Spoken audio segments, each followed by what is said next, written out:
হ্যাঁ, যাদের বাড়িতে গৃহপালিত পশু পাখি এরকম মানুষ নজর করে বা মুগ্ধ হয় বা ধান মারে জাদুটোনা মারে যাতে নষ্ট হয়ে যায়। আমি নিজেও দেখছি গরু বাচ্চা দিচ্ছে, এর মাঝে গরুটা মারা গেছে। কিছু দুষ্ট প্রকৃতির লোক যারা বান মারে ক্ষতি করে। এটা কারা করে? যারা নতুন নতুন শেখে ওরা ট্রাই করে। এটা আপনার আমার মতো যারা অভিজ্ঞতা তারা কখনো এর পিছনে অন্তত সময় নষ্ট করে না, অবলা পশু পাখির কখনো ক্ষতি করে না। কুত্তা মার্কা মানুষ যারা আছে এরা এই ক্ষতিটা করে। এই ক্ষতিটা করার একটা পন্থা আছে। যেমন একটা পন্থা কি, পন্থাটা কি বলবো কিভাবে এগুলা করে? বলেন ভাই, অসুবিধা নেই। ভাই অসুবিধা কি বলেন? না ভাই, এটা শেখানো হবে না, সমস্যা আছে। মানে শিখাচ্ছি না, শুধু বলতে সইনা নিলে তখন এটা কি প্রয়োগ না করলাম? আরে ভাই, না, অপরাধী আমি যে অপরাধ করে পরিপূর্ণ তাকে বলতে কোনোভাবে থামানো যাবে না, সে একটা পথ বাইর করে নেবে। আর জানার জন্য এটা জানাও দরকার আছে, বুঝছেন? এটা এটা অবশ্যই ঠিক। হুম। এইভাবে বিসমিল্লাহির রহমানির রহিম, বিসমিল্লাহ বলিয়া বসলাম আমি আসনে, যত আছিস বিতাড়িত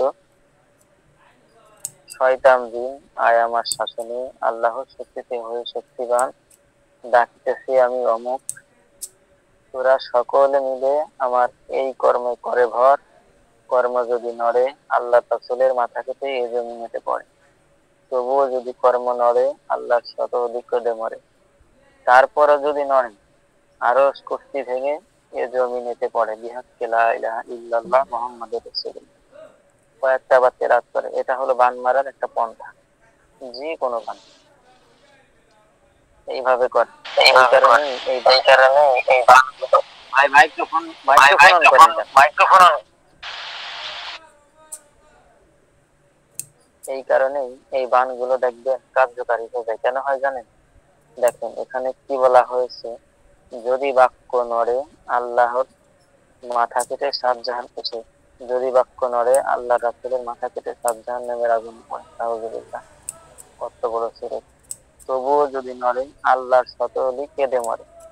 আল্লাহর অলিরা আল্লাহর মহব্বত ছাড়া অন্য কোনো কিছুতে মহব্বত করে না, তারা কাঁদবেও না। তাদের সম্মানের খাতিরে এটা রব্বুল আলামিন ওই মক্কেল বা জিনদের এই ক্ষমতা দেয়া হয়, যা তোরা এগুলো কর, ওরে ক্ষমতা আমি এই দুনিয়াতেই দিলাম, আখিরাতে তুমি ধরবো। এইভাবে এই কর্মগুলো ক্রিয়া ঘটায়, তাও অতি দ্রুত ঘটায়। এখানে যে কথাগুলা বলা আছে কথাগুলো সম্পূর্ণ কুফরি। যে কথা যদি কোনো মানুষ সজ্ঞানী হোক আর অজ্ঞানী হোক, যদি এইভাবে সে ব্যবহার করে তাহলে তার সব শেষ। আমল, ইমান, আমল সবকিছু শেষ। সে দুনিয়াতেও ধ্বংস, আখিরাতেও ধ্বংস। এ থেকে আমরা বিরত থাকবো। এ থেকে বিরত অবশ্যই আমাদের থাকতে হবে। এই থেকে বাঁচার এহেন যদি কোনো ব্যক্তিকে করা হয়, এটা কিভাবে কি করবে করা হবে এটা বলতে পারবো না, তবে আপনি অগ্রিম প্রোটেকশন নেবেন। যেমন যদি দেখা যায় আশেপাশে দুষ্ট তান্ত্রিক আছে, আপনার গরুর উপরে কইরেই দিচ্ছে বা বাছুরের উপরে কইরেই দিচ্ছে বা কোনো পশু পাখির উপরে করে দিচ্ছে, তখন আপনি 7টা কবর থেকে মাটি সংগ্রহ করবেন। 7টা কবর থেকে ওই মাটির উপরে আউযুবিল্লাহ বিসমিল্লাহ সহ প্রথমে 3 বার তাওবা, 11 বার 11 বার দুরূদ শরীফ তেলাওয়াত করবেন। তেলাওয়াত করার পর আউযুবিল্লাহ বিসমিল্লাহ সহ 41 বার সূরা ফাতিহা তেলাওয়াত করবেন। 7টা ফুঁক দিবেন। তারপর আব্রামু আমরান ফা ইন্না মুবরিমুন এই আয়াতটা 108 বার তেলাওয়াত করবেন, 7টা ফুঁক দিবেন। তারপর 41 বার সূরা ফালাক তেলাওয়াত করে 7টা ফুঁক দিবেন। তারপর 41 বার সূরা নাস তেলাওয়াত করে 7টা ফুঁক দিবেন। আবার 3 বার তাওবা, 11 বার দুরূদ শরীফ তেলাওয়াত করে ওই মাটিতে ফুঁক দিবেন, পাশাপাশি পানিও নিবেন। দুইটাকে একসাথে ব্যবহার করবেন। যদি তেল দেওয়ার মতো হয় তেল নিবেন। মাটি, তেল, পানি এই 3টা দ্রব্যে ফু দিয়ে মাটি ওর যেখানে যেখানে পুরু মানে সারা শরীরে মালিশ করে দিবেন 3 থেকে 4 দিন। অনুরূপ ভাবে তেলটাও মালিশ করবেন, পানিটা ছিটাই দিবেন, খাওয়া দিবেন। ইনশাল্লাহ এগুলা কেটে যাবে। বুঝতে পারছেন? অবশ্যই 7টা কবর থেকে মাটি সংগ্রহ করতে হবে। এটা করতে হবে যে কোনো সোমবার বুধবার, বৃহস্পতিবার, শুক্রবার সকালবেলা করবেন। বুঝতে পারছেন? ইমরান ভাই, এটা কি পশুর ক্ষেত্রে না মানুষের ক্ষেত্রেও? আপনার মানুষের ক্ষেত্রে তো আমি বলি নাই, আমি তো বলছি পশু পাখির ক্ষেত্রে। না, আমি জিজ্ঞাসা করতেছি আর কি, এটা মানুষের জন্য প্রযোজ্য নাকি শুধু পশুর জন্য? এটা পশুর জন্য।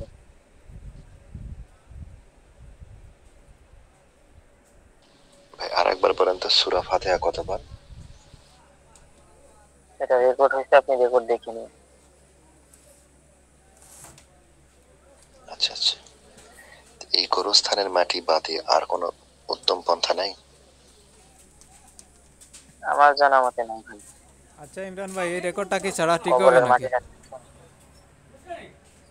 হ্যাঁ, এটা গ্রুপে, এটা ইসে থাকে, এটা ইউটিউবে ছাইড়েন, সবাই দেখুক, এটা তো ইউটিউব গুরুত্বপূর্ণ একটা বিষয়। ইউটিউবে ছাড়বো নাকি এরকম গ্রুপে? হয়, হুম। ইউটিউবে ছাইড়েন, এরকম হয়, আমার চোখের সামনে আমি অনেক কিছু দেখছি এরকম। ও আচ্ছা আচ্ছা। আইও যাইতাম কি, আমল আমল আছে আমার, যাইতে কি হইব ভাই? হয়ে গেছে রেকর্ড, আমল আছে। নাকি আবারও বলবো আমি? আচ্ছা, চাটুকু কি তার লইতাম? আবারও বলবো? না আর বলা লাগবে না, যেহেতু ভিডিও আর বলা তারেক লাগবে না, ভাই, যেহেতু ভিডিও করা হচ্ছে। আচ্ছা ঠিক আছে, বুঝতে পারছি, তারপর আমি বুঝতে বলি, পারছি। আপনি পরে রেকর্ড, আপনি পরে রেকর্ডটা অফ করেন, আমি বলি।